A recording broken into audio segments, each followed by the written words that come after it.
congratulations on the victory. I tell you what, we know this from last year. UCF, a very good team, not reflective of their record. No, not at all. Actually, UCF has been playing very well here in the stretch. And, you know, that's a team. They're so physical and they're so good on the boards. You know, they really just did a great job against us on the boards. I know they have the rebounding advantage. And, you know, the first half we went a lot of zone, and our zone was good, except we couldn't rebound sufficiently out of it. So second half we had to match up a little bit more, and we went back and forth, and luckily we hit a couple big threes. Tough to get Chris that fourth foul. You had to sit her out for a long time. It made a difference without her out there. But I thought Sarah Shelton did a good job today. Well, you know, what's most disturbing about that, Ray, is when she got that, you know, she was going to the free throw line, and we were trying to sub her out at that time.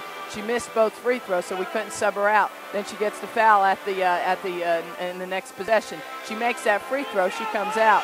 So, you know, players got to be smart. They got to know when they're in foul trouble. They got to be a little bit more cautious, and Chris knew that.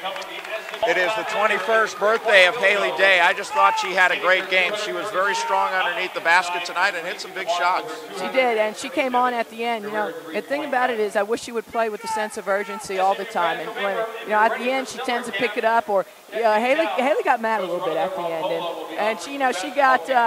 You know, she got pushed around a couple times, thought she got fouled, and sometimes that's good for her. She needs to, because that's what gets her going a little bit. But she did. She hit some big shots, and speaking of big shots, the big shot of the day was Jillian's three-point shot. You know, now our all-time leading three-point shooter, and that was nice. That was nice, Ray. Yeah, I was going to mention the fact that Jillian did that, and boy, you've had some good ones come through. Andrea was certainly a great three-point shooter, but Jillian very deserving of the honor of the all-time leading three-point shooter.